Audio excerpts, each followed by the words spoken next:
What's up everyone, Kyle Bernlohr, current goalie for the Whipsticks Lacrosse Club, former Maryland Terrapin goalie. Today I'll be talking through my weapon of choice.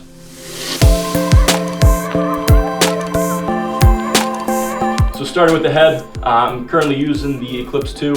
I've been using Eclipse models since the first time I touched a lacrosse stick in second grade. So I used the 1 for as long as it was out. When the 2 came out, I used it right away and I've been using it ever since. It's a tough frame, it's always sturdy when it's hot out and never breaks when it's cold. I string it up with the STX memory mesh. Kind of the way I like to string it up is to really just, most important thing is to have this nice tight channel.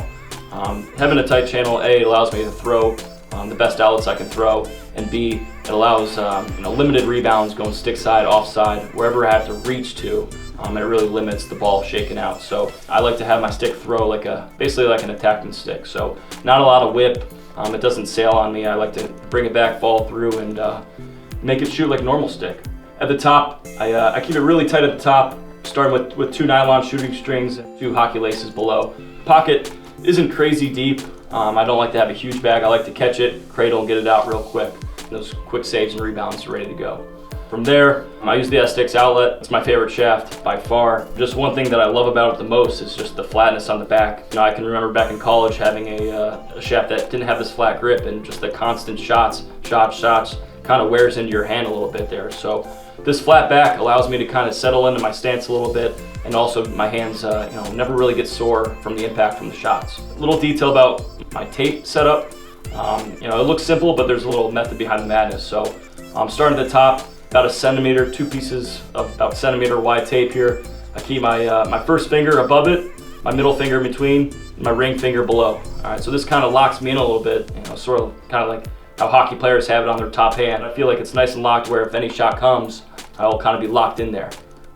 Going down, I go about elbow width. So I've heard that first trick since I was in middle school, top down, elbows down, and that's where I like to set my bottom hand. From there, it's the same model. First finger is above the tape, second finger is in between, and third finger is below. Again, I lock it in here, I lock it in here. All right, and that's right where I know where my hands are the whole time. So at any point, I know if I'm going too high, I'm a little bit too narrow. Anything lower, I'm going too wide, which causes, off hips is pretty hard to save if you're too wide.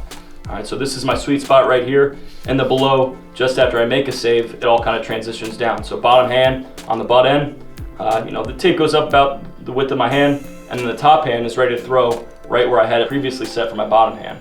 So everything kind of has a little rhythm to it, a little bit more going on than it meets the eye, and this has kind of been the tape job I've been using for years now. In complete, that's my setup. I've been using this setup for, 5 or 6 years now. I've been stringing my sticks the exact same way and been taping my shafts the exact same way. So for my backup stick, it's the exact same setup. I think it's really important for kids and everyone out there to know. Your 2 sticks should really be identical. I feel like I see too many young kids especially, they have one head, that's their starter, and then their backup is just a stick that's they picked up out of the garage. So for me, it's really important to have 2 identical sticks. The only thing different between my starter and my backup is just the color. So everything's strung the same. I have the really tight channel, same shooting string, and same memory mesh. So everything is the exact same. That way, if I take a shot off the plastic, it snaps, I switch it up, and the backup head performs exactly like my starter. And that's happened before in a game. I got out there and my backup stick threw just like my starter, and I was good to go. So again, for younger kids out there, whatever you do, try to mimic both sticks being the exact same.